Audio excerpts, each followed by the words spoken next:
知啦。咁我諗好多人都對我哋呢一個行業都比較陌生少少。咁其實我哋最主要咧就會睇直腳嘅情況嘅。咁我都想同大家分享多少少關於直腳嘅嘢啦。咁我哋都會喺 GP8 嗰度得一個 station 會見到我哋嘅啫。咁最主要我哋會發現到一啲常見嘅腳部問題啦，就包括有啲水泡啦，或者啲皮膚嘅破損啦，甚至乎啲指甲問題。我諗最常見大家都會發現有啲腳痛啊、唔舒服嘅情況嘅。咁水泡頭先蘇醫生都有介紹過啦，其實就係隻腳仔啊同啲腳趾罅或者係床邊嗰啲位置咧，都好容易會磨到嘅。咁但係其實呢啲情況都係有機會由於啲鞋唔合適啦，或者就係佢有反覆有摩擦到佢咧，都會出現呢啲情況嘅。咁同時間我哋都會發現，因為對鞋相關嘅嘢咧，其實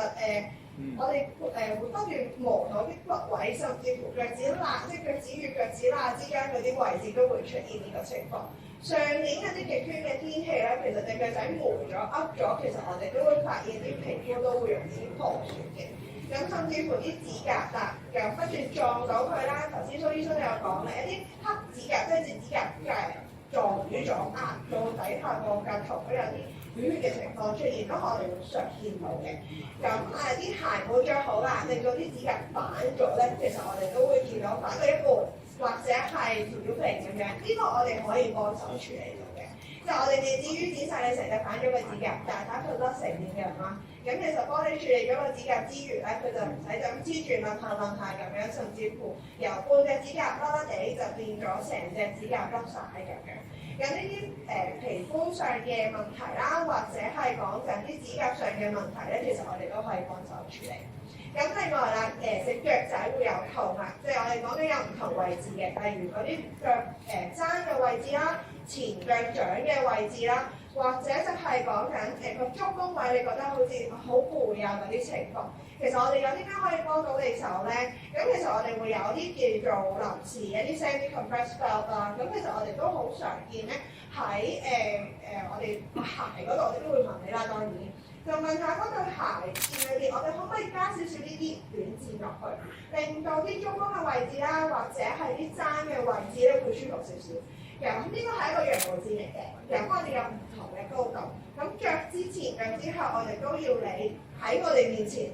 檢查咗對鞋先，之餘黐咗落去啦，會唔會太高啊、太厚？因為佢會撳點嘅。咁所以通常咧，如果我哋加太厚咧，其實我哋可以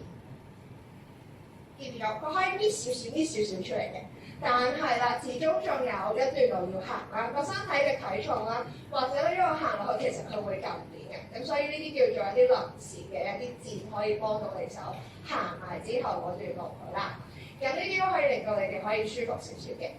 咁之後啦，有啲咩要預備咧？我諗大家都會去着一對實戰嘅鞋或者一對訓練嘅鞋啦，我哋都會希望你訓練嘅鞋同埋實戰嘅鞋嘅性能都會有相似，甚至乎係一樣嘅。原因係你要啲時間去傾添嘅，即係普通你買一對新嘅鞋都好咧，其實我哋都會建議用2至3個禮拜啦，你日常咁樣行啦，咁去令到你可以同對鞋嘅叫做配合度啦，都可以去調整得到。因為一對新嘅鞋，無論佢嗰個避震啦，或者佢嘅性能上咧，其實佢會比你日常行耐咗嗰對鞋咧係會有唔同嘅。咁所以新鞋去着嚟跑咧，其實我哋就唔會建議啦。最理想其實我哋都會建議你交替咁樣着。當然你訓練嗰對鞋就有可能係講緊佢個避震會緩衝會好啲嘅。咁到你實戰嗰對鞋嗰個高度上或者係個緩震上都會係相似啦。如果唔係你話你新嗰對鞋又好似同你訓練嗰對鞋有好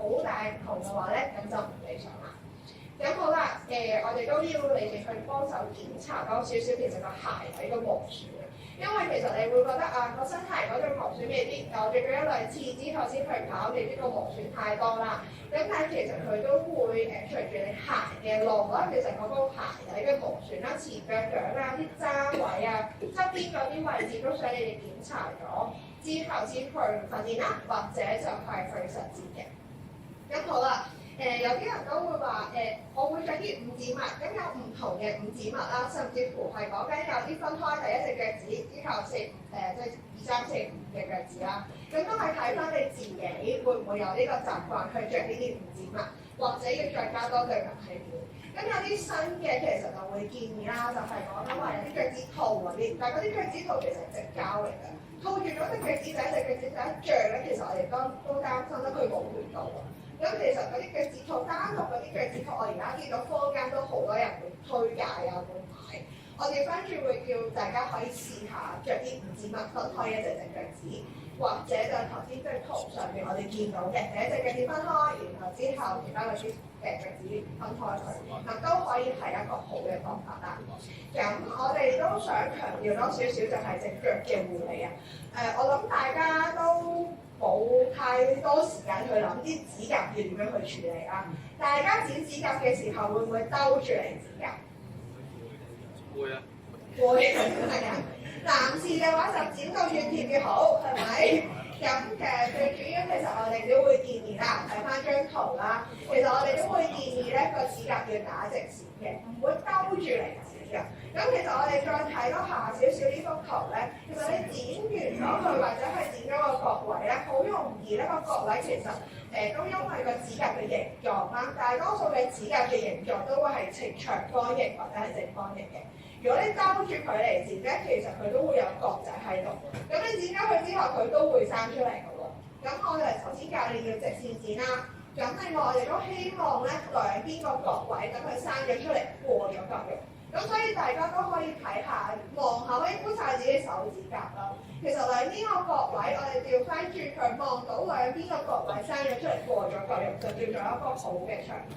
咁所以長多少少就好容易會反㗎啦嘛。咁所以我哋都會建議你訓練之前一日啦，或者就比賽前一兩日，你都做好呢啲步驟。講緊啲咩咧？檢查個長度啦，兩邊啲角位有冇錯翻圓滑佢啦？會唔會因為訓練完之後啲指甲崩咗碎咗，啲角位硬硬層層嗰啲冇處理好佢之後咧，啲腳指甲啲角位好容易俾個肉包住，就會出現一啲初期啲甲溝炎嘅情況啦。或者係指甲外生嘅情況，咁呢啲如果你要去行100公里，或者係嚟到第8站，我哋先幫你處理咗個指甲已經痛咗好耐，甚至乎已經係寸步難行啦。咁所以我哋都希望呢一部分，我哋都要大家要留意多啲，即係留意多少少啦。除咗你參加呢個活動之外，平時日常做任何運動或者平時日常點樣處理啲指甲，我哋都想大家留意多少少嘅。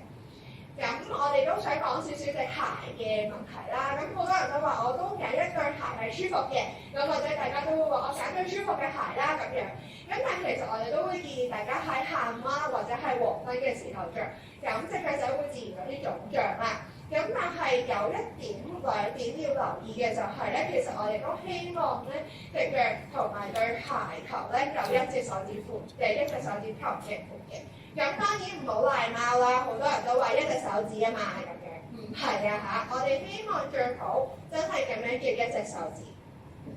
因為隻腳趾其實我哋要有效延伸開去啦。同時間啲人就話我有冇上斜落斜會唔會頂到啲腳趾啊咁樣？咁其實好多人就會有啲鋪頭啦，其實佢會上落斜坡啦，其實你都會可以上落呢啲斜坡啦，啲房嘅石呢啲都可以去實習一下啦。你睇下會唔會即刻撞到？咁好啦，有啲就話啦，我明度咗佢出嚟，咁點樣度咧？其實有啲你唔怕尷尬嘅話，我都試過嘅。咁就攞對鞋墊出嚟啦，凌空咁樣擺隻腳仔落去，睇下佢會唔會有一隻手指頭長啦？會唔會隻腳趾啱啱好喺呢啲位置有一隻手指頭長啦？之餘兩邊嗰個位置啦，我哋會有半隻手指仔有嘅闊度啦。前腳掌嘅位置，我哋都要俾佢有效延伸開去嘅，咁所以個闊度同埋長度都係我哋想追求嘅嘢，唔係舒服，我哋要揀一對合適嘅鞋。咁之餘有好多人都會唔記得或者係未必會諗到嘅，平時出街嗰對襪仔咧，其實會比你實戰嗰對襪仔咧會比較薄身少少，或者有啲人嘅喜好啦，佢會着兩對襪仔嘅，咁所以最好帶你實戰着襪嗰兩對，或者係你實戰會着嘅一對，去買一對新嘅鞋，得唔得？咁之後再一樣嘅就係鞋款嘅問題。嗱，老實講，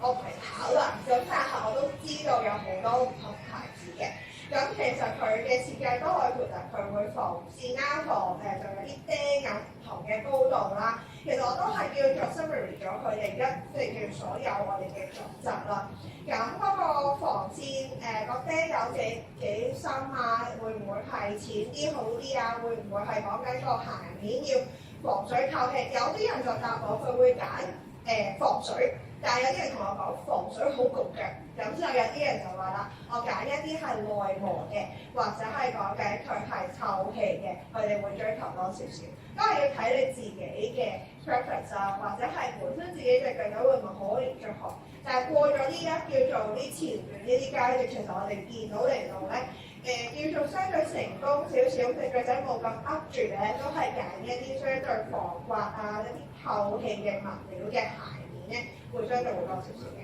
咁中層嘅設計，因為始終太多啦，佢有啲叫做雙層嘅鋪面嘅設計啦，有啲碳纖板啦，咁其實冇話特別邊一種好啲唔好啲，都係要睇你自己叫做揀每一對鞋嘅時候，我哋都希望你影幾張相啦，有個 list 啦，最後先總結我哋揀嗰對鞋作為訓練嘅鞋或者實踐嗰對鞋。